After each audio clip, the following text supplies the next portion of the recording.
The stone was cold beneath his knees. Theron Ashford, king of Thornwatch, alpha of the northern reaches, had knelt before many things in his 35 years. Battle standards, dying soldiers, his father's corpse, but never with this particular weight pressing against his chest, this hollow ache that no amount of crown or duty could fill. Dawn had not yet broken over the memorial garden. The sky hung gray and heavy, pregnant with the kind of rain that matched the emptiness in his gut.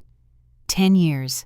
A decade since they'd lowered Aldrich Ashford into the earth, wrapped in the black and silver of the royal house, his chest bearing the marks of silver blades and the worse wounds that couldn't be seen. The ones that came from loving too much in a world that punished such weakness. Theron's hand rested on the tombstone. Marble, imported from the southern quarries, carved with his father's wolf sigil, and the words that had meant everything and nothing. Beloved king, devoted mate, fallen warrior. They didn't mention the madness. They never did. History preferred its heroes clean, its tragedies simple, its cautionary tales neatly packaged for the next generation of fools who thought they could do better. He had thought he could do better. 10 years of ruling with ice in his veins and stone in his heart. 10 years of perfect control, flawless tactics, strategic brilliance that kept the kingdom whole and his people safe. 10 years of never letting anyone close enough to matter. Never risking the bond that had destroyed his father, turned his mother mute, left him alone in a castle full of ghosts. Worth it, he told his grave. His voice came out rougher than intended, scraped raw by the cold and something deeper. I became the king you wanted, cold, controlled, alone. He paused, listening to the wind move through the memorial garden's skeletal trees. The question hung in the air between the living and the dead, unanswered because there was no answer. His father couldn't tell him if the sacrifice had been worth it. Couldn't tell him if dying with your heart intact was better than living with it frozen. I was cavalry commander that day, Theron continued, the words coming easier now, falling into the familiar groove of confession. 30 miles south when the ravens came. Should have been faster. Should have known they'd target you during the ceremony. Should have... He stopped. The should-haves could fill oceans. He'd drowned in them for a decade. Footsteps on gravel. Soft, deliberate, the kind that announced presence without demanding attention. Theron didn't turn. Only one person walked like that, moved through the world with that particular blend of grace and grief. His mother appeared at the edge of his vision. Queen Isadora Ashford, 55 years old, beautiful in the way of women who'd survived their own destruction and come out sharper for it. She wore simple mourning gray, her silver-streaked hair bound back in the style she'd favored before the vow of silence. Before guilt had stolen her voice and left her 20 years of unspoken words, she knelt beside him. Not gracefully, not anymore. Age and sorrow had stolen that too. But she knelt, and she placed something in his hand. Leather, worn soft with years of handling.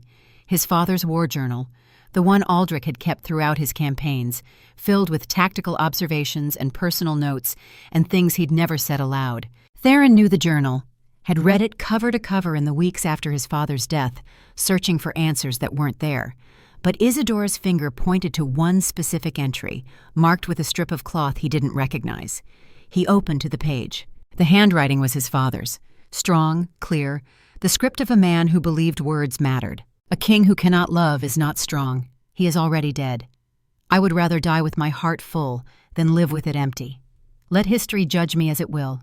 I choose Isadora, every day, every moment, until my last. The words blurred. Theron blinked, forcing his vision clear, refusing the weakness of tears. His father had written this 3 days before the assassination, 3 days before loving Isadora, trusting her voice, obeying her command to stand down, had gotten him killed by blades in the dark. And he'd choose it again. Would walk into the same trap, the same death, the same tragedy, because the alternative was this hollow throne, this frozen existence, this half-life that Theron had perfected, convinced it made him strong. Isadora's hand covered his. Her fingers were cold, trembling slightly. She'd lost weight in the last year, her health declining in ways the physicians couldn't explain. Or wouldn't. Sometimes the body simply gave up when the soul had been empty too long. She pulled the journal closer, flipping to the back pages. Found a blank sheet. produced a piece of charcoal from her pocket.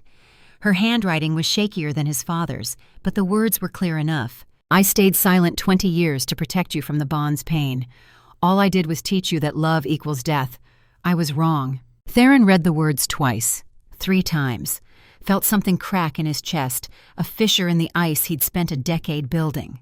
His mother had never admitted fault, never suggested her choice had been anything but necessary, protective, the sacrifice a mother made to save her son from repeating his father's fate. "Mother?" he started, but she was already writing again, her charcoal scratching across the page with urgent strokes. "Your father and I had 10 beautiful years before the tragedy, 10 years of waking beside him, 10 years of being whole. I would not trade them for 50 years of this shadow. You are choosing shadow. It is killing you faster than any curse." The rain began, soft at first, then harder, but neither of them moved. They knelt in the memorial garden as water soaked through expensive fabrics and ran down marble stones, and Theron felt the weight of 10 years pressing against his throat like a blade. "Was it worth it?" he asked his mother, his voice barely audible over the rain. "This safety? This control?" She didn't write an answer, just looked at him with eyes that had seen too much, lost too much, regretted too much. Her expression said what words couldn't. That safety without life was just a slower death. That control without connection was just a prettier cage. That he was already dead, just too stubborn to lie down. The sound of wagon wheels on cobblestones pulled his attention from the grave. A convoy, moving through the castle gates even at this pre-dawn hour. Unusual. The gates didn't open before sunrise except for emergencies. Theron rose, helping his mother to her feet. The king's mask slid back into place, the momentary vulnerability sealed away behind stone and duty. He moved toward the castle proper, Isadora trailing beside him, both of them soaked and neither caring. The convoy had stopped in the main courtyard, 6 wagons, heavy with supplies and wounded. The sight of blood stopped Theron in his tracks. Not the blood itself, he'd seen enough of that to fill lakes, but the sheer amount of it, the number of injured being carried from the wagons, the organized chaos of triage happening in his courtyard without his knowledge or permission. Gareth Stone, his beta commander, appeared from the chaos. 38 years old, built like the mountains he'd been named for, loyal to a fault and honest to a flaw. Blood streaked his armor, not his own. His face was grim. "Northern breach," Gareth reported, falling into step beside Theron. "Skirmish 3 days ago. Refugees from the borderlands. Most of the military escort didn't make it." "How many?" Theron asked, his tactical mind already calculating losses, resources, implications. 43 dead, 31 wounded, civilian casualties unknown. The numbers hit like fists. 43. An entire military unit gone. The northern breach had been quiet for 6 months. Intelligence suggested the hostile packs beyond the border were focused on internal conflicts, not raids. Either intelligence was wrong or something had changed. "Who led the defense?" Theron asked. Gareth paused. "Didn't lead it. We'd have lost everyone. There was a healer with the convoy, Omega. She kept them alive long enough to retreat." Omega healers were rare. Rarer still were ones with battlefield experience, the kind of trauma-hardened competence that kept soldiers breathing when everything said they should die. Theron's interest sharpened, not from curiosity but from tactical assessment.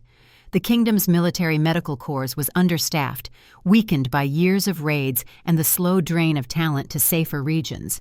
A skilled Omega healer was a strategic asset. "Where is she?" Theron asked. Gareth pointed across the courtyard. "There, treating that soldier." Theron followed the gesture. Saw her. A small figure crouched beside a massive Alpha guard, her hands moving with quick precision over a chest wound that should have been fatal. She was speaking, her voice low and steady, words Theron couldn't hear but could read in her body language. Calm, controlled, competent. He moved closer, Isadora and Gareth trailing behind, close enough to hear. "Look at me, not the wound," she was saying.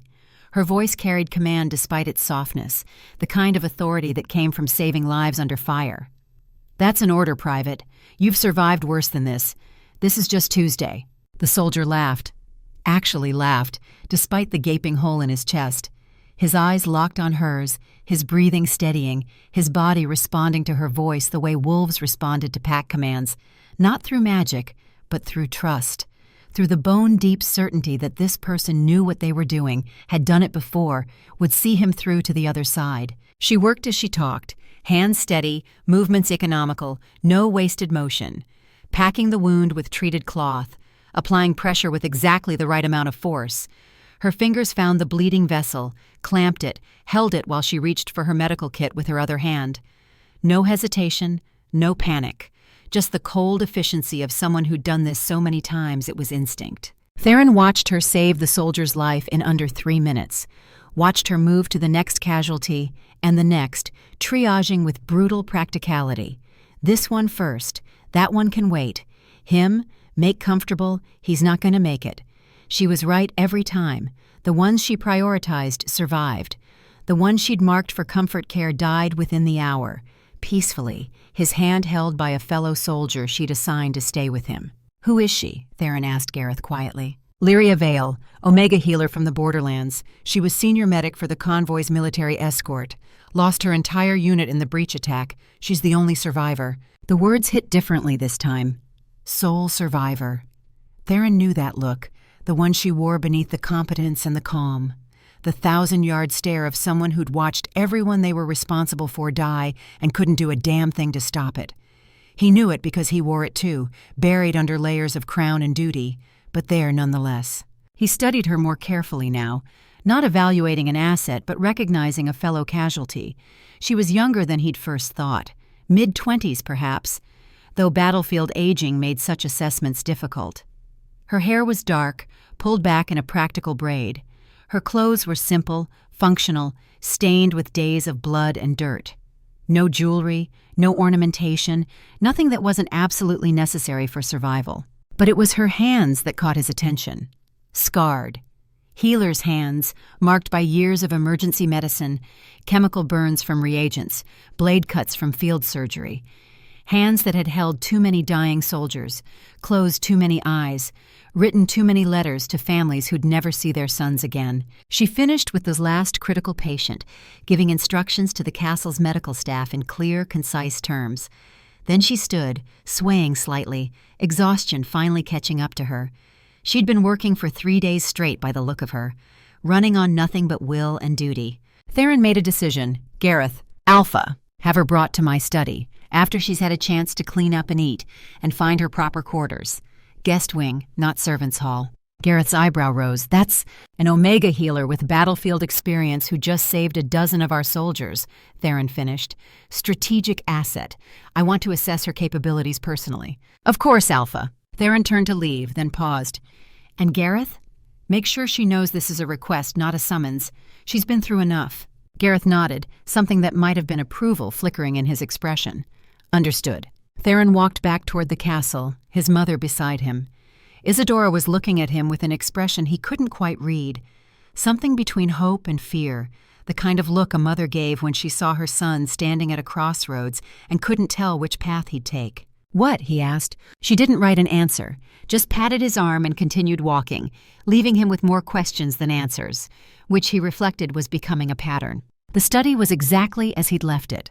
Maps covering the walls, tactical reports stacked on the desk, the ordered chaos of a military mind trying to impose structure on an increasingly unstable world.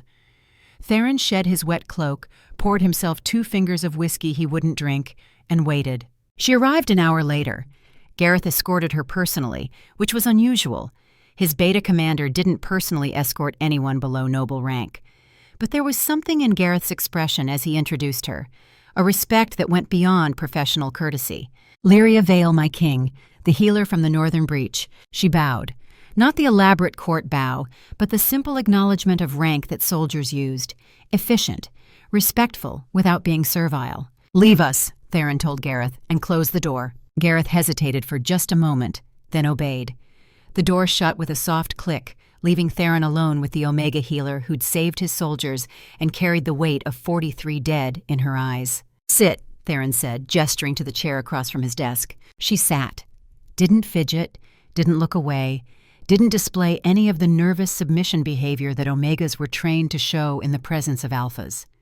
Just sat, waiting, her hands folded in her lap, her eyes meeting his with the kind of directness that came from being too tired to play social games. "You saved 12 of my soldiers today," Theron began. "The physician said at least half of them wouldn't have made it without your intervention." "I did my job," she replied. Her voice was different up close, still controlled but carrying undertones of exhaustion and something else. Grief, maybe, or guilt. "Your soldiers deserved to live. I made sure they did. You lost your entire unit in the breach attack." It wasn't a question, but she answered anyway. 43 dead. I was senior medic. They were my responsibility. The words were flat, factual, but Theron heard what wasn't being said. Heard the same script he'd been reciting to his father's grave for a decade. Heard survivor's guilt wrapped in professional competence. Duty used as armor against unbearable pain. "How many have you lost?" he asked. "In total, throughout your service." She paused, considered the question. "More than I can count, fewer than I deserve to carry." That wasn't an answer. That was deflection. Theron recognized it because he used the same techniques.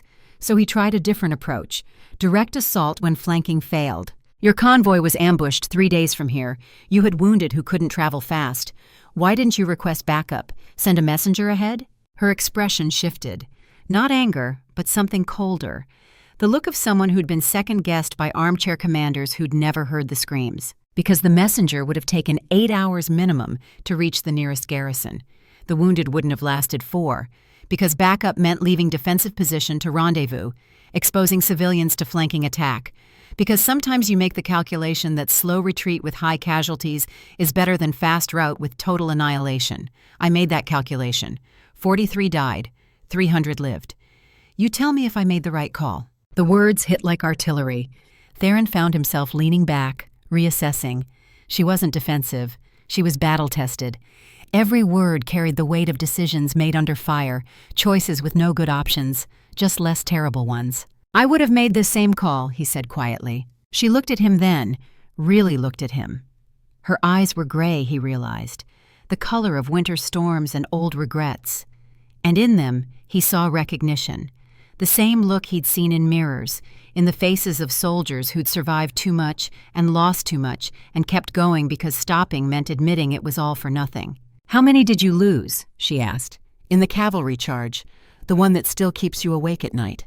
The question should have been impertinent, should have earned a rebuke or dismissal, but Theron found himself answering. 216. I ordered the charge. Intelligence said enemy had siege engines targeting the civilian quarter. I calculated acceptable losses. Were they? She asked. Acceptable. The pause stretched between them. Honest answer or political one?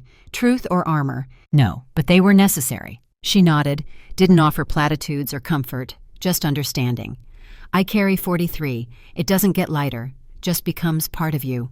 Like scar tissue, Theron said. Exactly like that. The silence that followed wasn't awkward. It was the silence of two people who spoke the same language, fluent in loss and duty and the terrible algebra of command. Theron realized he'd been holding tension he didn't know was there, and now it eased. Not gone, but acknowledged, shared. The door opened. Isadora entered without knocking, which meant something was wrong. She never interrupted unless it was urgent. She looked at Lyria, then at Theron, then back at Lyria. Her face held an expression Theron had never seen before. Recognition mixed with something else. Hope? Fear? He couldn't tell. Isadora moved toward Lyria with surprising speed. Knelt before her, which was wrong. Queens didn't kneel to omegas. Took Lyria's hands in hers. Lyria looked confused but didn't pull away. Your Majesty? Isadora was trembling. Her hands shook as she touched Lyria's face, her throat, her hands, examining her like she was looking for something specific, some sign or mark or confirmation. Then Isadora did something she hadn't done in 20 years. She opened her mouth and tried to speak. Nothing came out, just air, forced past vocal cords that had forgotten their purpose. Isadora's face crumpled with frustration, tears streaming down her cheeks. Lyria's expression shifted from confusion to professional concern. She gently took Isadora's hands, guiding them down. Your Majesty, let me see. I've treated throat injuries before. She examined Isadora's throat, her fingers gentle but thorough. Found the scars, the old damage, the physical manifestation of a vow that had cost a voice and achieved nothing but 2 decades of isolation. These scars, Lyria said softly, they're not from injury, they're self-inflicted, like you tore your own vocal cords trying to stop yourself from speaking. Isadora nodded, more tears falling. Lyria's hands moved to Isadora's shoulders, a healer's touch, grounding and warm. The words came without thought, an old prayer she'd learned from her grandmother, syllables that felt right, even if their meaning was half forgotten. Lunara's mercy, ease the mother's sacrifice, let pain transform to purpose, silence to strength, grief to grace. The words were moon tongue. Theron knew it the instant they left her lips, felt his wolf stir from its decade-long sleep, responding to syllables no one had spoken in his presence since his father's death. But before he could process, before he could react, Isadora responded. Not in writing, not in gesture, in voice. Raw, rusty, torn from a throat that hadn't formed words in 20 years, but unmistakable. Isadora Ashford spoke. Voreshikai, at last, the daughter returns. The moon seal beneath the castle activated. Theron felt it like an earthquake, a tremor that ran through stone and bone and the marrow of the world. Silver light erupted from the floor, spider webbing across ancient inlays, illuminating symbols that hadn't glowed since his father's coronation. Every wolf in the castle felt it. Theron's own wolf, silent and dormant for a decade, surged to the surface with a roar that echoed in his skull. Not attack, not aggression, recognition, deep, primal, undeniable. Pack sister found. Not mate. His wolf didn't scream mate. It screamed something older, something that bypassed romance and went straight to the core of pack bonds, family, completion. The missing piece that had left a hole in the world returned. Lyria stumbled backward, eyes wide with shock. What did I do? Isadora was on her feet, moving faster than she had in years. She caught Lyria's face between her hands, speaking in a torrent of moon tongue that Theron couldn't follow but felt in his bones. Ancient words, power words, the language that had driven his father mad and stolen his mother's voice and destroyed every bonded pair foolish enough to speak it. And Lyria was speaking it back. Not intentionally, Theron could see that. The words were tumbling out of her like water from a broken dam, instinctive responses to Isadora's flood of syllables. She looked terrified, confused, but she couldn't stop. The study door slammed open. Gareth, sword drawn, eyes wild. Behind him, castle guards in various states of readiness, all of them looking at Lyria with the same expression. Wolves recognizing a voice they shouldn't be able to hear, responding to a call they shouldn't be able to feel. Theron moved without thinking, placed himself between Lyria and the guards, between his mother and the drawn weapons. His own wolf was howling in his head, demanding he protect the pack sister, defend the voice, kill anything that threatened her. "Stand down," he commanded. His voice came out rougher than intended, touched with the growl that signified his wolf was too close to the surface. The guards hesitated, looked at each other, looked at Gareth. "Alpha," Gareth said carefully. She spoke moon tongue. "You know what that means." "I know what it should mean," Theron countered. "I also know she just restored my mother's voice after 20 years of silence. Lower your weapons." Slowly, reluctantly, the guards obeyed. But they didn't leave. Didn't sheath their weapons, just held them ready, watching Lyria with the kind of focus predators reserved for unknown threats. Theron turned to Lyria. She'd stopped speaking, was breathing hard, one hand pressed to her throat like she was trying to physically stop more words from escaping. His mother had finally fallen silent too, though her eyes never left Lyria's face. "What?" Theron said to his mother, his voice deadly quiet. "Just happened." Isadora's smile was radiant, terrible, the smile of someone who'd been waiting 20 years for this moment and finally saw hope. She picked up Theron's forgotten whiskey, dipped her finger in it, wrote on his desk in amber liquid. "The bond begins again. Just like prophecy said, your mate has come home." The world tilted. Theron's wolf roared approval. His mind screamed denial. His heart, frozen for 10 years, cracked down the center and started bleeding. Lyria was staring at the words on his desk, then at him, then at Isadora. "I'm not anyone's mate," she said. Her voice shook but held firm. "I don't even know what I said. My grandmother spoke fragments of moon tongue before she died.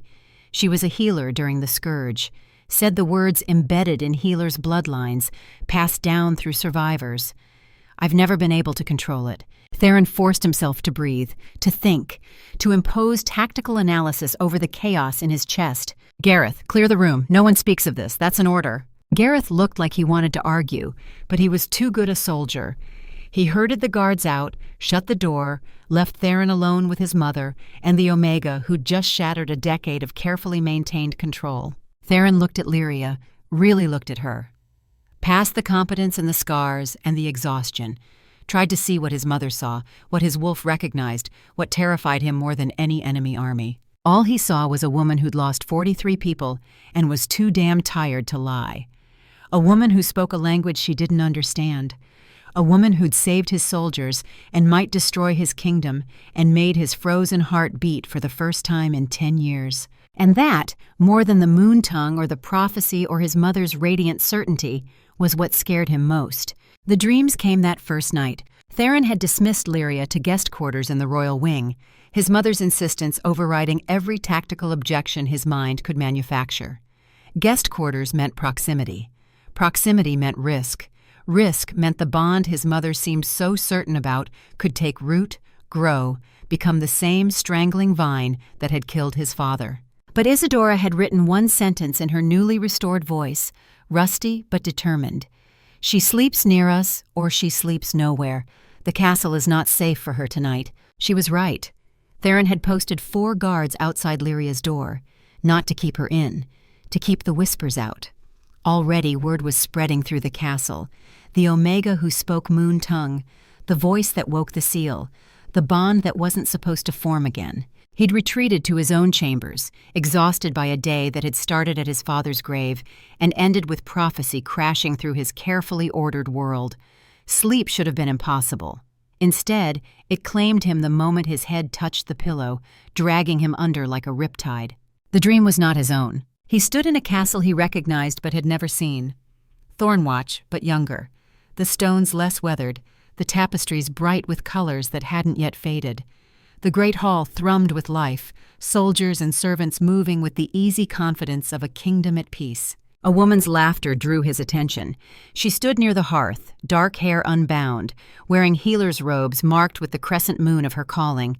Her hands moved as she spoke, animated, explaining something to a group of younger healers who hung on every word. Seraphine. He knew her name without being told, knew the sound of her voice though he'd never heard it, knew the curve of her smile because it was carved into his bones, written in his wolf's memory, older than his conscious mind. She turned, looked directly at him, through him. Her eyes were gray, storm gray, the same shade as Lyria Vale's.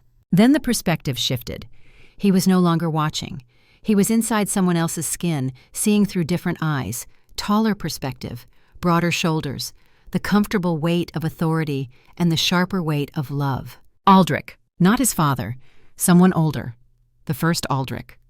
Alpha commander during the original Scourge, before he became king, before everything turned to ash and grief. The dream, Aldrich moved toward Seraphine.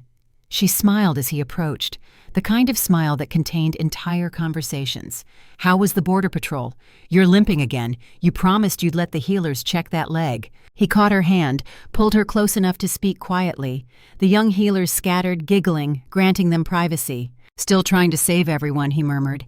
His voice was different from Theron's father, rougher, scarred by smoke and shouting orders. Someone has to, she replied, since you keep bringing them back broken. I bring them back alive. You make them whole. There's a difference. Is there? Her smile faded. Her hand touched his chest, right over his heart. Because lately I'm not sure which of us is more broken. You carry every loss like stones. One day the weight will crush you. Then you'll have to hold me up. Always, she promised. The scene shifted, rippled like water disturbed. Now they stood in a nursery. Seraphine's hands rested on her swollen belly, 7 months along, maybe 8. Aldrich knelt before her, his forehead pressed to where their child grew. She'll have your eyes, Seraphine said softly, and your stubborn streak. Goddess help us both. She'll have your heart, which means she'll spend her life saving people who don't deserve it. Like you? Especially like me. They were happy. Theron could feel it radiating from the memory like heat from a forge, not the desperate, clutching happiness of people afraid to lose what they had. The quiet, certain happiness of 2 people who'd chosen each other and kept choosing every day through blood and war and the weight of command. Then the scene shattered. Fire, screaming, the nursery burning, Seraphine on the floor, blood pooling beneath her, her eyes already glazing. The baby, born too early, too small, not breathing. Aldrich's hands covered in blood, trying to stop the bleeding, trying to save them both, failing. Men in the doorway, not enemies, allies, the king's guard, swords drawn. His father's voice, cold and terrible. You tried to use her voice to command the goddess. You broke the sacred law. The penalty is death. Aldrich's roar, not words, pure anguish. His wolf surged forward, killed 3 guards before silver blades found his heart. He fell beside Seraphine, their hands touching, both dead within minutes. But their wolves lived longer. Theron felt it, the soul-deep howl of 2 spirits refusing to separate. The moon goddess appeared, terrible and beautiful, her form vast enough to fill the castle. "You love truly," she said. "Rare among mortals. I grant you this. Rebirth. One more chance. Choose better. Choose each other before duty demands otherwise. Break the cycle." The dream dissolved. Theron woke gasping, his sheets soaked with sweat. His heart hammered against his ribs. His wolf prowled his mind, agitated, grieving something that had happened lifetimes ago. He knew with absolute certainty that every detail had been real. Not imagination, not fantasy, memory, soul memory, the kind that survived death and burial and reincarnation. He was Aldrich reborn, not his father's son, his father's past self, the same soul in a new body, given another chance to get it right. Which meant Lyria was Seraphine. His hands shook as he lit the bedside candle. The clock showed 3 hours past midnight, too early to rise, too late to sleep. He paced his chambers like a caged wolf, his mind racing through implications. If they were reincarnated souls, then the bond wasn't new. It was ancient, interrupted, incomplete. And if Isadora was right, if prophecy demanded they complete what had been broken, then every choice he made from this moment forward carried the weight of 2 lifetimes. A sound from the hallway, soft, a door opening, footsteps hesitant, moving past his door. Theron was moving before thought caught up, opened his door to find Lyria in the corridor, wrapped in a borrowed robe, her face pale in the lamplight. She startled at the sight of him, then relaxed fractionally when she recognized who it was. "Can't sleep either," she said. Not a question, observation. "No." They stood in the hallway, both of them disheveled and shaken, maintaining careful distance. Professional distance, the kind that said we're strangers despite what our wolves might claim. "Did you dream?" he asked. Her expression confirmed it before she spoke.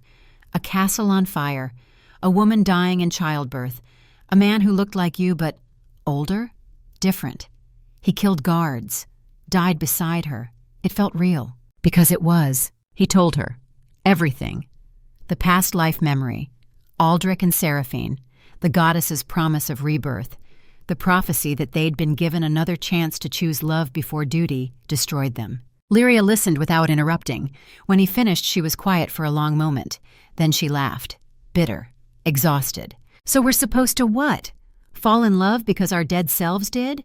Complete some cosmic destiny? I've spent 10 years learning to survive without attachments. Everyone I love dies. I'm not doing that again." The words hit like artillery, but Theron understood them, had thought them himself for a decade. "I don't want destiny either," he said quietly. "I want choice." "Then choose." Her eyes met his, challenging. "Are you choosing this? Choosing me? Or are you just afraid of repeating your past life's mistakes?" The question hung between them, unanswerable. Because he didn't know. Couldn't separate what his wolf demanded from what his heart wanted from what his tactical mind calculated as necessary. "I don't know," he admitted. "First honest thing I've said since you arrived." Something shifted in her expression. Not softening, but recognition. "At least you're honest." The silence stretched. Then Lyria spoke again, softer. "I wasn't trying to restore your mother's voice. The moon tongue just came out, like breathing. I don't control it." "I believe you." "Do you? Because everyone else thinks I'm a threat. I heard the guards talking. They think I'll command their wolves, turn them into puppets. I can feel them watching me." Theron's jaw tightened. "They're afraid. Fear makes people stupid." "Are you afraid?" The question should have been easy to deflect. Instead, truth slipped out. "Terrified." Her smile was sad. At least we're honest with each other. They stood in the hallway as the castle slept around them. 2 people carrying the weight of lifetimes they didn't ask for. Choices they weren't ready to make. Futures that felt like traps disguised as destiny. Finally, Lyria spoke. I should try to sleep. Dawn comes early." Theron nodded. But as she turned to leave, he found himself speaking. "The woman in the dream, Seraphine. She told Aldrich he carried every loss like stones, that the weight would crush him one day." Lyria paused. "She was right," Theron continued. 216 stones. I've been carrying them so long I forgot they weren't part of me." 43, Lyria said quietly. "I know exactly how heavy they are." Their eyes met. Understanding passed between them, wordless and complete. The recognition of fellow casualties, people who'd survived when they shouldn't have, carried guilt they couldn't put down, kept going because stopping meant admitting all the deaths had been for nothing. "Maybe," Lyria said slowly, "stones get lighter when two people carry them." "Maybe," Theron agreed. She returned to her chambers. He returned to his. Neither of them slept. The dreams came again the next night, and the next, each one revealing more. Aldrich and Seraphine's courtship, battlefield romances stolen between skirmishes, her voice singing moon tongue to heal wounded soldiers, his wolf answering, amplifying her power, turning individual healing into mass miracles, the king's jealousy. Aldrich's father, watching his son and the Omega healer perform feats that made them more beloved than the crown. Fear growing into paranoia, growing into the terrible calculation that led to fire and blood, and two bodies cooling on a nursery floor. Theron woke from each dream more certain and more terrified. The bond was real, the past was real, the danger was real, but so was the possibility. That moment in the hallway when Lyria had said maybe stones get lighter. Her smile in the war room when he'd admitted survivor's guilt. The way her competence called to something deeper than attraction, triggered respect that bypassed physical desire and went straight to the core of what made a partnership work. He found himself seeking her out during the day, not obviously, just arranging to be where she was, the courtyard where she treated wounded, the library where she studied medical texts, the practice yard where she watched soldiers train, her tactical eye noting weaknesses in their formations. She noticed, of course, raised an eyebrow the third time he appeared with transparent excuses. "Checking on the wounded again, Commander? Or checking on me? Can't it be both?" She almost smiled. Almost. They fell into a pattern. Careful conversations, tactical discussions that became personal without either intending it. She asked about his cavalry strategies. He asked about battlefield triage protocols. Somehow those conversations led to talking about fear, loss, the weight of command, the cost of survival. 1 week after her arrival, Theron found Lyria on the battlements at sunset. She stood looking north, toward the breach where her unit had died. Wind caught her hair, newly washed, no longer matted with blood and road dust. He joined her without asking permission. She didn't tell him to leave. "Do you ever wonder," she asked quietly, "if survival is just punishment in disguise? If we lived because someone decided we needed to suffer more?" Every day for 10 years. Her hand rested on the stone battlement inches from his. He looked at it. Healer's hands. Scarred. Capable. Hands that had saved lives and couldn't save the ones that mattered most. He'd spent a decade avoiding touch, avoiding connection, avoiding anything that might crack the ice. His hand covered hers. She didn't pull away. They stood like that as the sun set. Two people touching for the first time, both braced for disaster, both surprised when the world didn't immediately end. "Your hands are cold," she observed. "Yours are warm." Healer circulation. We're trained to maintain body heat for patients in shock. "Is that what I am, in shock?" She turned to look at him. Their faces were close enough that he could see gold flecks in her gray eyes, close enough to count the faint freckles across her nose, close enough that leaning forward would close the distance entirely. "I think," she said carefully, "you've been in shock for 10 years, and you're just now starting to wake up. Is that a good thing?" "I don't know yet." He should have kissed her. The moment called for it. Past life memories, present attraction, the weight of prophecy pushing them together. But Theron had learned long ago that what you should do and what you could survive were different calculations. So instead he squeezed her hand, just once. She squeezed back. They stood on the battlements until full dark, hands touching, both of them thinking about stones and weight and the possibility that two people might carry burdens together that would crush them alone. Then the doors to the great hall burst open. Gareth emerged, his face grim in the torchlight. "Alpha, council meeting, now. High Priest Valerius has called emergency session." The warmth drained from Theron's chest. He released Lyria's hand, instantly regretting the loss. "What happened?" he asked. Gareth's eyes flicked to Lyria, then back to Theron. "He's discovered the past life connection, has genealogy records, wants the council to vote on containment measures." Theron's wolf snarled in his mind. He forced it down with brutal will. "Stay here. Don't leave the battlements until I return." Lyria's expression hardened. "I'm not some fragile thing that needs protection. No, you're the woman half the council wants to execute or bind, which means you stay here where my guards can keep you safe. That's not a request." He left before she could argue. Followed Gareth into the hall where Doom waited wearing a priest's robes and carrying the weight of old grief turned to poison. The council chamber was packed. Every noble, every military commander, every priest of sufficient rank. They stood in clusters, whispering, their faces showing everything from fear to fury to grim satisfaction. High Priest Valerius stood at the chamber's center, 60 years old, iron-gray hair, eyes that had seen too much and forgiven nothing. He held a scroll, old parchment, carefully preserved. Theron took his seat at the head of the table. Alpha King, master of this domain, feeling less like a ruler and more like a condemned man. Valerius didn't waste time on preamble. He unrolled the scroll. Genealogy records from the Scourge period. Specifically, the bloodline of Seraphine of the Moon, Omega Healer, executed for heresy 6 decades past. He looked directly at Theron. Her line was thought extinct. It is not. Lyria Vale is direct descendant, 5th generation. The blood carries true. Murmurs rippled through the council. Theron kept his expression neutral, carved from stone. Valerius continued. Furthermore, shared dream phenomena reported by both Alpha Theron and Omega Lyria confirm reincarnation theory. They are not forming new bond. They are resuming interrupted bond from past lives. The same bond that led to the first burning. The same bond that killed dozens and nearly destroyed this kingdom. One of the elder nobles stood. Marcus of the Eastern Holdings. His voice shook with poorly concealed fury. "My son died in the Purge 10 years ago. Alpha Theron led the cavalry charge that killed him, told us Marcus was corrupted by bond madness, that Elena, his Omega mate, had driven him insane with moon-tongue commands." He looked at Theron with eyes full of hate. "Was that true? Or did you simply kill bonded pairs because you feared what you didn't understand?" The chamber erupted, shouts, accusations, old wounds ripping open. Theron stood, his voice cut through the chaos like a blade. "I followed intelligence reports that said bonded pairs were attacking civilians, that moon-tongue commands had compromised their judgment. I made tactical decisions based on available data." "Data provided by whom?" Marcus demanded. "By me," Valerius said quietly. The chamber went silent. Theron's blood ran cold. Valerius met his eyes. 10 years ago, I believed bonded pairs were dangerous.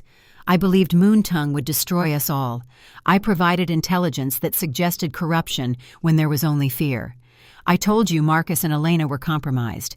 They were not. They were fleeing, trying to escape a purge that I helped create." He turned to Marcus. "Your son died because I was afraid." Alpha Theron pulled the trigger, but I loaded the weapon. Marcus collapsed into his seat, shaking. The other nobles looked at each other, uncertain, the foundation of their beliefs cracking. "And now," Valerius continued, his voice gaining strength, "the same pattern repeats. An Omega who speaks moon tongue, an Alpha who feels the bond forming. History will repeat unless we act." "What are you proposing?" Theron asked. His voice was very quiet, very dangerous. Valerius placed another object on the table, an iron collar, black metal, runes carved into its surface that seemed to drink light. The silencer, ancient artifact designed to contain Moontongue permanently. "The Omega wears this," her voice is bound. "No commands, no corruption, no bond completion.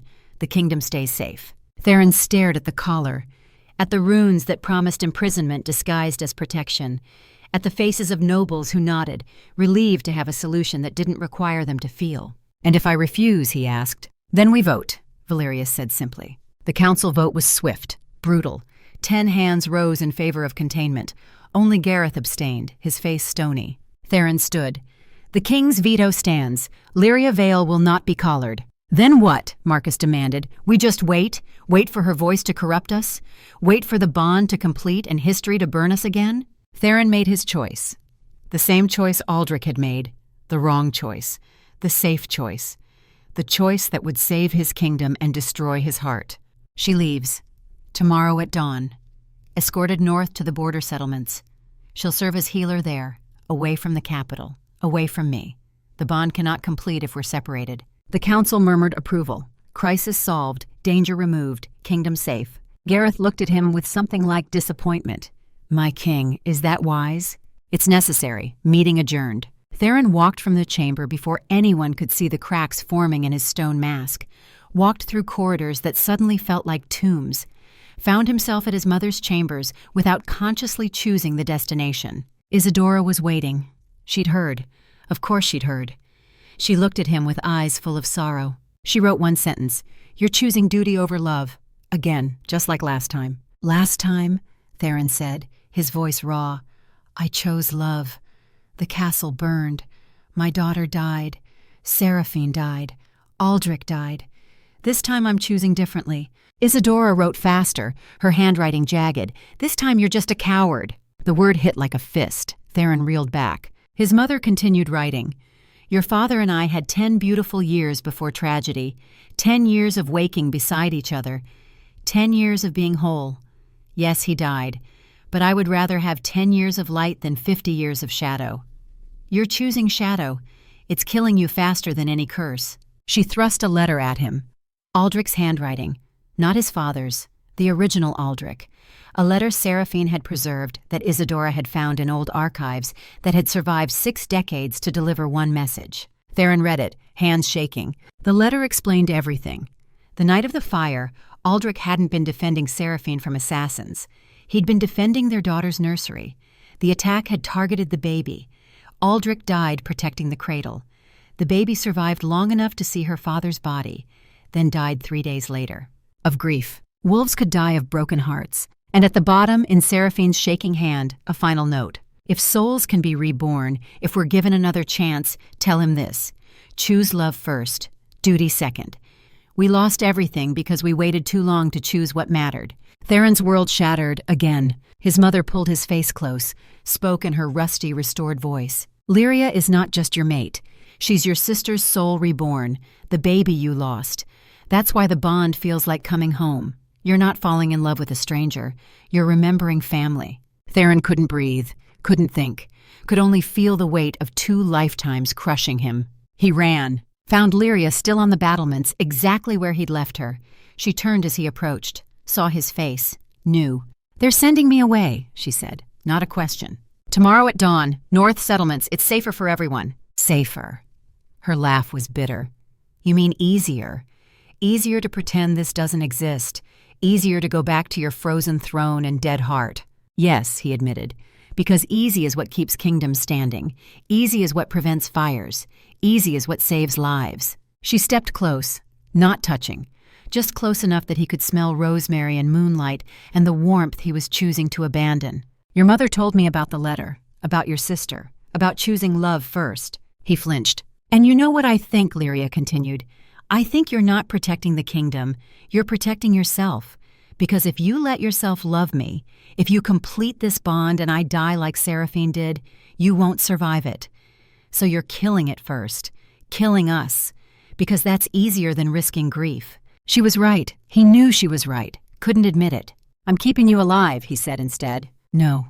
She touched his chest, right over his heart. "You're keeping me distant. There's a difference." She left him on the battlements, alone, exactly as he'd chosen. The kingdom began to die that very night. Not quickly, not dramatically, but undeniably. The great hearths that had burned bright for centuries flickered. The flames turned blue, cold, giving light without heat. Food spoiled in storage despite preservation spells. The moon, 3 days from full, began to dim. Not eclipse, just fading. Isadora's cough returned.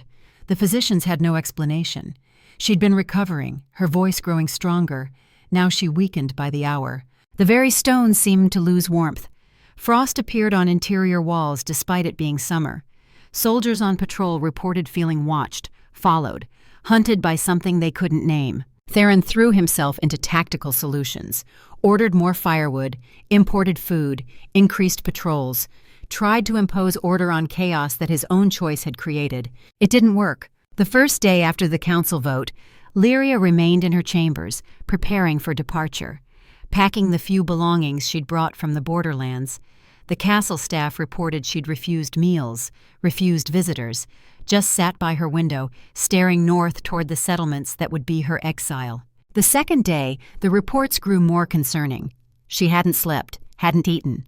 The guards posted outside her door heard her moving restlessly, pacing like a caged animal. Her scent, once rosemary and moonlight, had turned bitter, ash and decay. The third day after the council vote, Gareth confronted Theron in the war room. "The kingdom is dying, Alpha. We both know why." "Border security failing," Theron snapped, staring at maps that made no sense anymore. Eastern settlements reporting unusual activity, northern breach showing signs of organized incursion. Gareth slammed his fist on the table.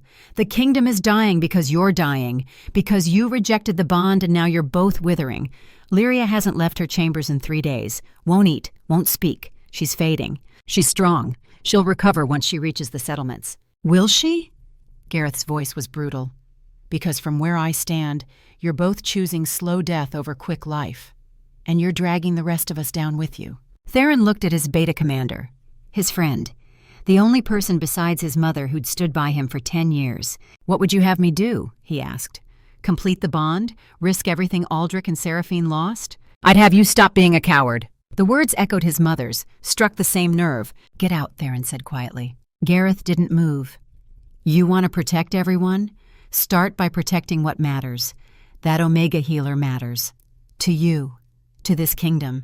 Stop calculating acceptable losses and start fighting for what's worth saving." He left, Theron alone with maps that meant nothing and tactical solutions to spiritual problems. The moon went dark that night, full eclipse, unnatural, wrong. Theron stood on the battlements where he'd touched Lyria's hand, where he'd almost kissed her, where he'd chosen safety over risk. The darkness was absolute, and in that darkness he heard screaming. Guards burst onto the battlements. "Alpha, the Omega, she's been arrested. High Priest Valerius, he's placed the silencer on her." Theron's world went white with rage. When? An hour ago. He had council authorization, emergency measure. They said she was too dangerous, that the kingdom's decline proved her corruption, that if she left tomorrow, she'd spread the curse to the settlements. Where? Purification chamber, beneath the temple. He says, 8 hours until her voice dies permanently. Already been on for 1 hour. You have 7 left. Theron ran. Not the king, not the commander. Just a wolf who'd lost his mate and would tear the world apart to get her back. He'd chosen wrong, chosen duty, chosen fear. Now he'd choose violence. The purification chamber lay deep beneath the temple, carved from bedrock that predated the castle itself. Theron descended stone steps slick with condensation and something darker. Blood, old blood, stained into stone from centuries of rituals whose purposes had been forgotten or deliberately obscured. He moved like a predator. Not the king, not the commander who calculated acceptable losses and tactical advantages, just a wolf who'd lost his mate and would kill anything between him and her. Gareth followed 3 steps behind, sword drawn, his face grim. Behind them, 20 royal sentinels in full battle armor, not enough to storm the temple complex if the temple guard resisted, more than enough to start a civil war. Theron didn't care. The first guard who challenged them made the mistake of raising his pike. Theron caught the shaft, snapped it like kindling, drove the broken end into the stone wall inches from the guard's head. The message was clear: stand down or die. The guard stood down. They encountered 3 more checkpoints, 3 more guards who saw death in Theron's eyes and chose survival. Word was spreading ahead of them. The Alpha King had gone feral, was coming for the Omega. Smart men got out of the way. The purification chamber's door was reinforced oak banded with iron, locked from inside. Theron didn't bother with keys. He slammed his shoulder into it. Once. Twice. On the 3rd impact, his wolf surged forward, lending supernatural strength. The door exploded inward, hinges tearing from stone. The chamber was freezing. Frost covered the walls in intricate patterns that looked almost deliberate, like the room itself was trying to scream warnings. A single torch burned with that same blue flame that had infected the castle hearths, giving light without warmth. Lyria lay on the stone floor. For one terrible moment, Theron thought he was too late. She was too still, too pale, the color of marble, of corpses. Then he saw her chest move, shallow, weak, but breathing. He crossed the chamber in 3 strides, dropped to his knees beside her. His hands found her face, her throat, checking for injuries his eyes might have missed. The silencer collar circled her neck like a brand, black iron carved with runes that seemed to writhe in the torchlight, drinking what little warmth existed. Where it touched her skin, burns radiated outward in geometric patterns. The runes weren't just suppressing her voice, they were consuming her life force, feeding on her essence to power whatever dark magic kept the collar active. Lyria's eyes opened, gray, storm gray, dulled by pain, but still aware. She tried to speak. Nothing emerged but a whisper of air, soundless, stolen by the collar before it could form words. "Don't talk," Theron said. His voice came out rougher than intended, scraped raw by fear he couldn't hide. "I'm getting this off you." He examined the collar.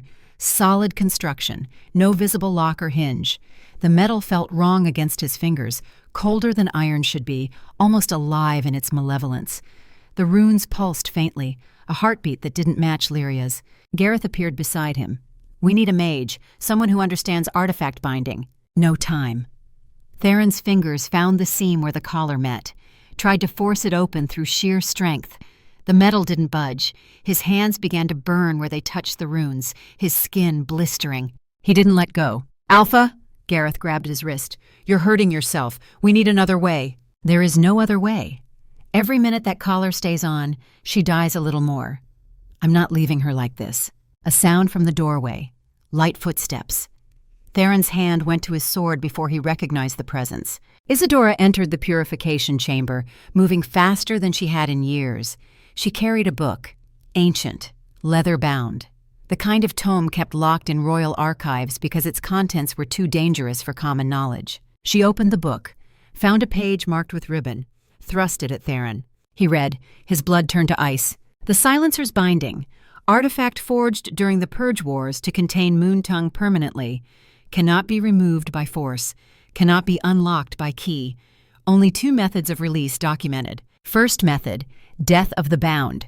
Upon cessation of heartbeat, collar releases automatically. Second method, true mate sacrifice.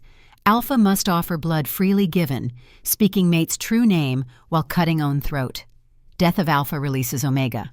Theron looked at his mother. "This is the only way?" Isadora's expression was terrible. She wrote quickly, "There is a third way. Not in the book. Forbidden knowledge. Dangerous. Tell me." She wrote more. "The collar feeds on suppressed power. It starves the bond. If bond is completed, actualized fully, the surge of combined power will shatter the binding.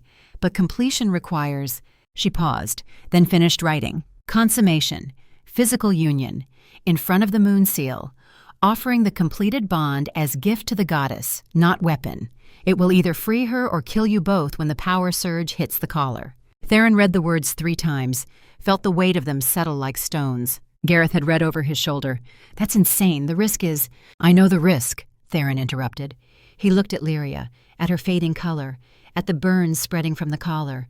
"How long does she have?"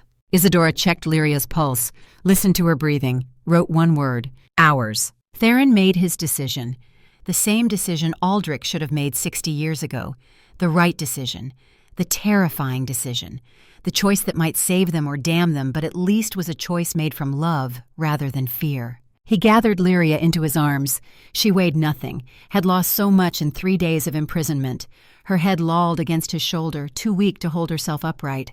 "Gareth, clear the moon seal chamber. Everyone out. Post guards outside. No one enters for any reason." "You're actually doing this," Gareth said. Not a question. Confirmation. "I should have done it days ago, before the council, before the fear. I chose wrong then. I'm choosing right now. And if it kills you both?" Theron looked at his mother, at the woman who'd spent 20 years in silence because she'd chosen wrong too, who'd watched her mate die because duty had come before love, because tactical calculation had overridden the simple truth that some things were worth dying for. "Then we die together," Theron said, "which is better than living apart." Gareth nodded, clasped Theron's shoulder once, sharp, the gesture of brothers in arms facing impossible odds. "I'll hold the door. Whatever happens, you won't be interrupted." Isadora touched Theron's face, smiled through tears, spoke in her rusty, precious voice. "Your father would be proud, both of them." Theron carried Lyria through corridors that seemed endless. Gareth led the way, his presence clearing paths, his authority silencing questions. The royal sentinels formed an escort, their faces grim but loyal. They knew what this meant, knew their king was about to risk everything on a gamble that defied tactical sense. They followed anyway. The Moonseal chamber was exactly as Theron remembered from childhood. Circular, high ceiling with an oculus open to the sky, and in the center, inlaid in the stone floor, the Great Seal itself. Silver metalwork in intricate patterns, forming symbols that predated written language. The seal of the goddess, the place where mortal and divine could meet. Under the eclipsed moon, the seal was dark, dormant, dead. Gareth cleared the room as ordered. The last guard out closed the heavy doors. The sound of the lock engaging was final as a tomb sealing. Theron laid Lyria on the floor beside the seal, knelt beside her. Her eyes were open but unfocused. The collar pulsed with that sick light, feeding, draining, killing her by inches. He touched her face. She turned toward his hand like a flower seeking sun. "Lyria, can you hear me?" The faintest nod. "I'm going to tell you something, and I need you to understand it's not the fever talking, not desperation. It's truth I should have admitted days ago." Her eyes focused on his, waiting. "I love you.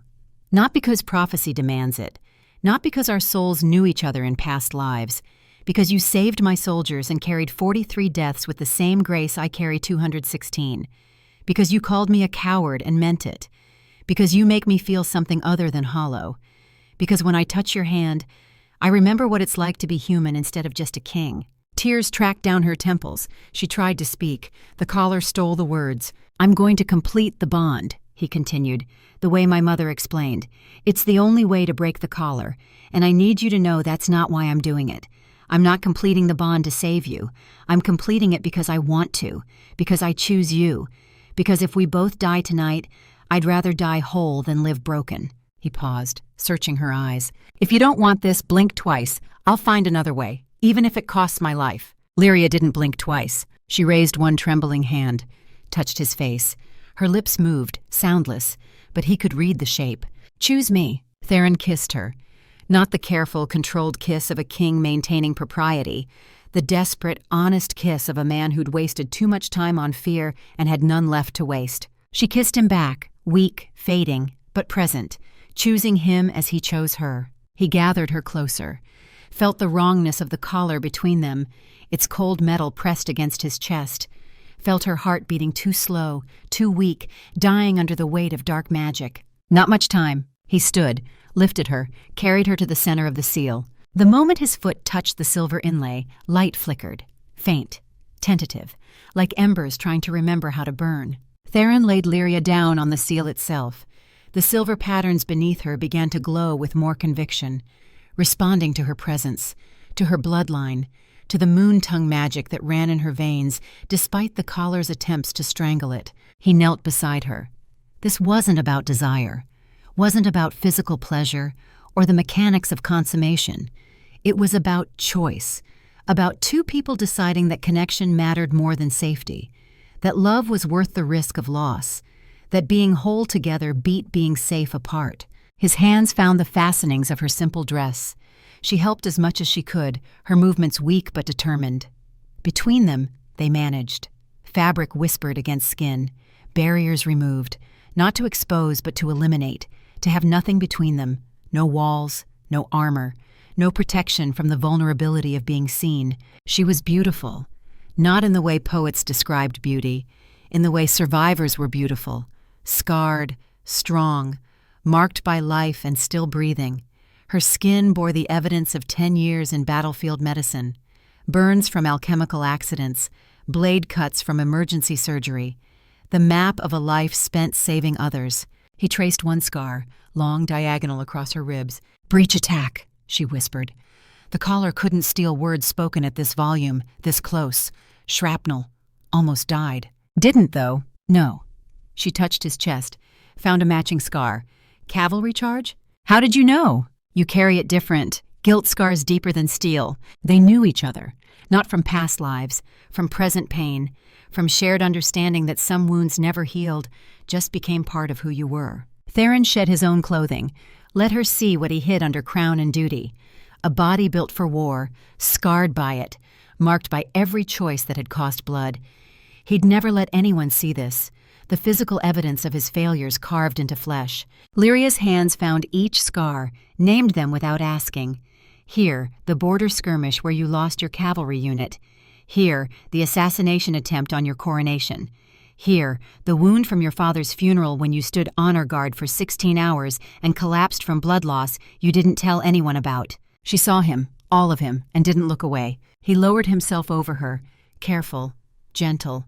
She was still weak, still dying. This had to be her choice every moment, her agency maintained even as the collar tried to steal everything. "Are you sure?" he asked. One last time, one last chance to choose differently. Her hand tangled in his hair, pulled him down to kiss her, the answer in action rather than words. They came together not as strangers fumbling in darkness, but as two people who'd already chosen each other in every way that mattered. The physical union was just the final seal, the actualization of a bond already formed in shared grief, mutual respect, honest vulnerability. The moment they joined, the moon seal erupted. Silver light exploded from the floor.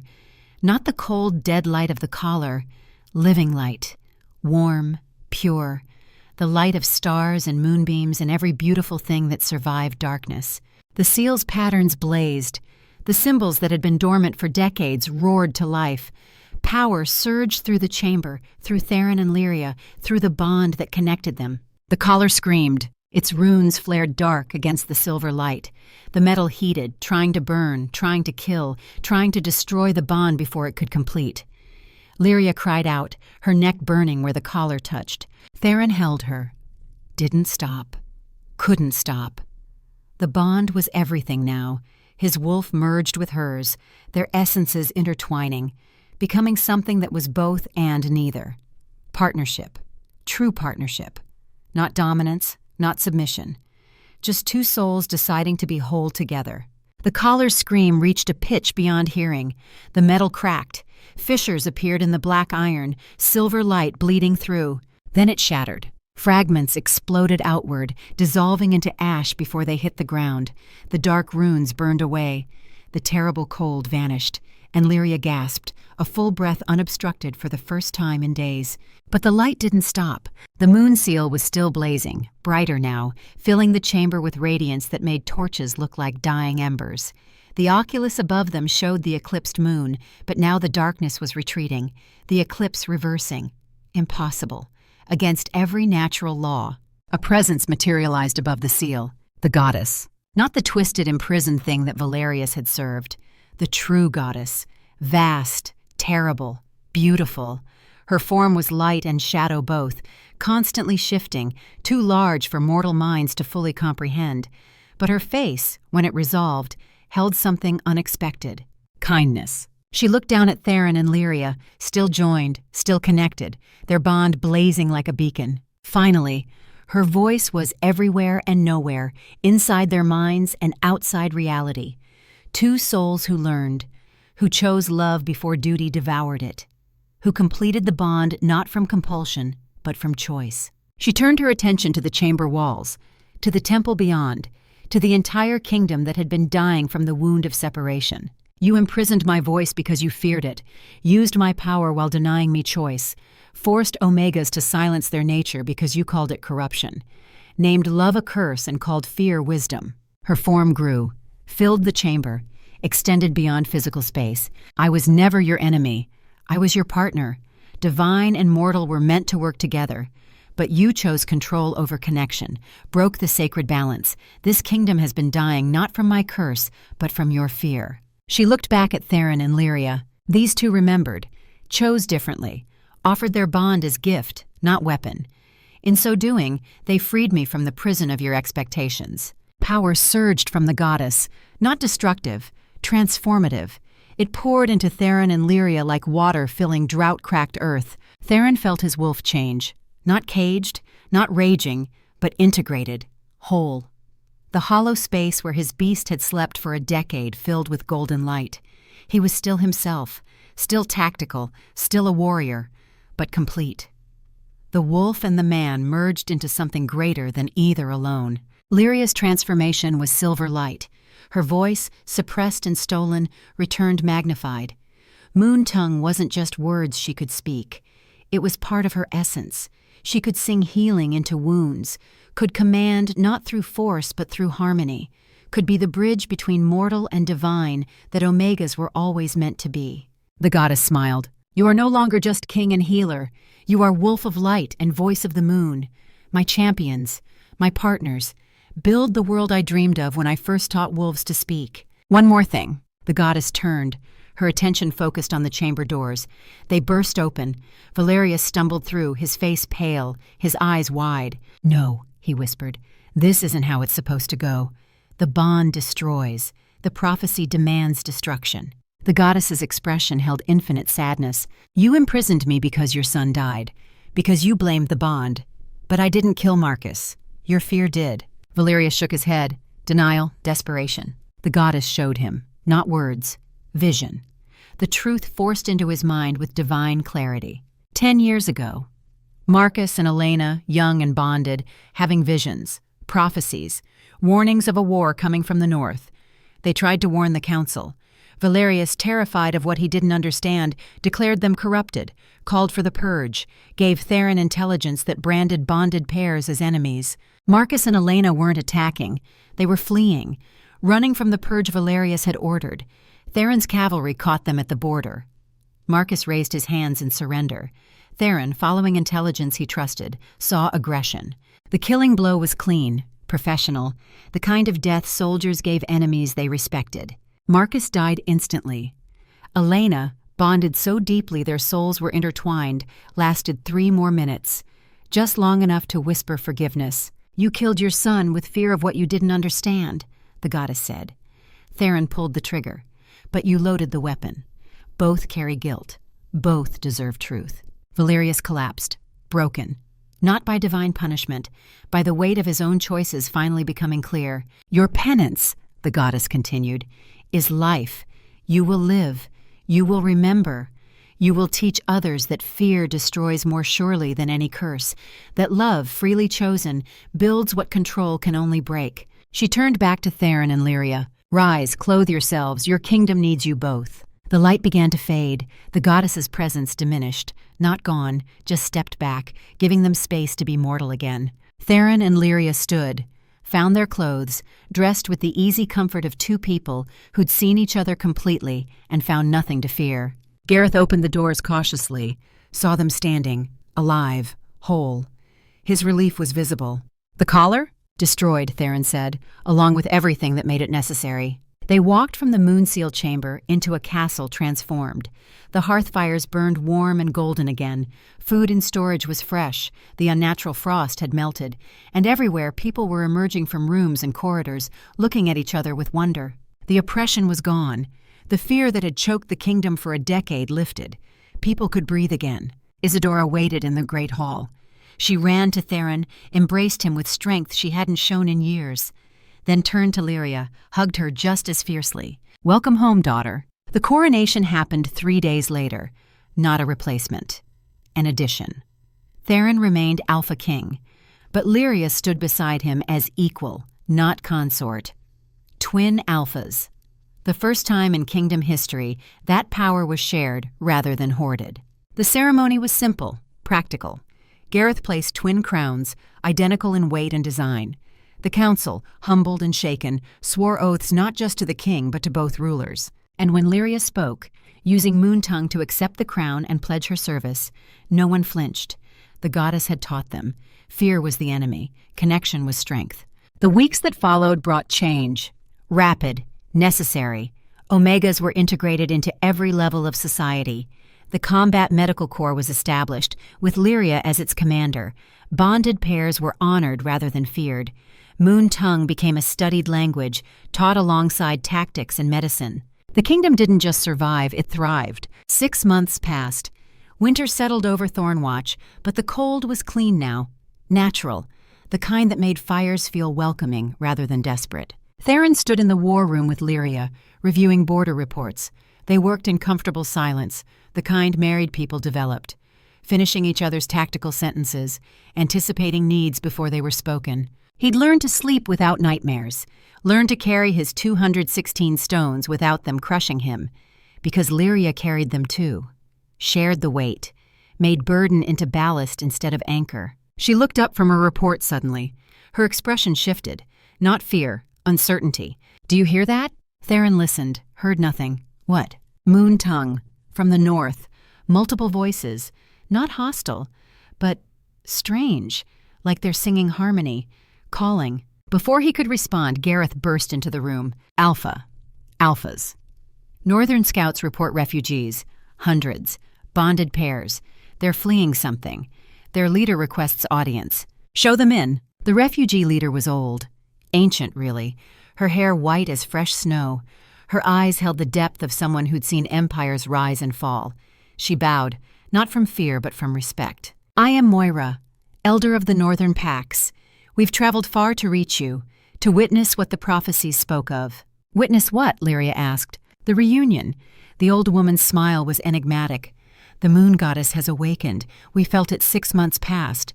But she has a sister, the shadow goddess, twin to light. She's been imprisoned just as her sister was, in the dark places beyond the northern wastes." Theron felt his tactical mind engage. "Threat assessment. Is she hostile?" Moira paused. "We don't know. The shadow goddess represents bonds too, but different. The bonds of grief, of loss, of loves that endure beyond death. She's been caged for centuries, used as weapon by those who fear even memory of the dead. She's waking now. The moon's liberation called to her.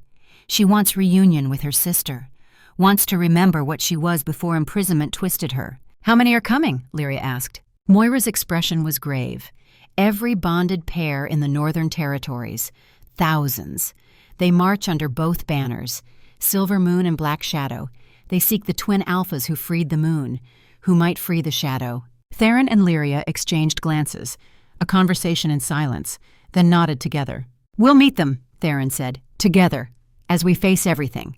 "Gareth," Lyria added, "ready the twin legions. Full muster, not for war, for welcome, but be prepared." Gareth saluted, left to carry out orders. Moira studied them. "You understand the risk? The shadow goddess could be salvation or destruction. Her bonds are powerful, dangerous, the bonds of those who loved and lost, who carry grief that never heals." Theron smiled, reached for Lyria's hand. "We understand grief, understand loss, understand loving despite fear of losing. If the shadow goddess needs healing, we'll offer it. If she needs war, we'll give that too." Lyria squeezed his hand. "But we choose to believe she needs what her sister needed, freedom to choose, partnership instead of prison." Moira's expression softened. "You've learned well." The goddess chose her champions wisely. She bowed again, withdrew to rejoin her people. Theron and Lyria walked to the battlements, the same spot where they'd first touched hands, where he'd almost kissed her, where everything had begun. The northern horizon glowed, purple and silver mixed, both goddesses' colors bleeding together. "Are you afraid?" Lyria asked. "Terrified," Theron admitted, then smiled. "But I'm terrified with you, which makes it bearable." She leaned against him, comfortable, trusted, loved. "They might be marching to war, or to peace. Either way, we face it together." "Always?" "Always." The light on the horizon grew brighter. The sound of marching reached them. Thousands of feet, thousands of voices. An army or a congregation, they'd know soon enough. Theron kissed the top of Lyria's head, felt his wolf at peace, felt the bond between them humming like a perfectly tuned instrument, felt whole for the first time in 2 lifetimes. Whatever came next, they'd face it as they'd faced everything since the moment she'd spoken moon tongue and woken his sleeping heart. Together, the wolf of light and the voice of the moon stood on the battlements of Thornwatch as dawn broke over an uncertain future. Behind them, a kingdom reborn. Before them, an army of the lost seeking redemption. And between them, love earned through choice rather than destiny. The kind of love that survived death, that bridged divine and mortal, that chose connection over safety and partnership over control. The march would reach them by nightfall. They were ready. Together they would always be ready. The end.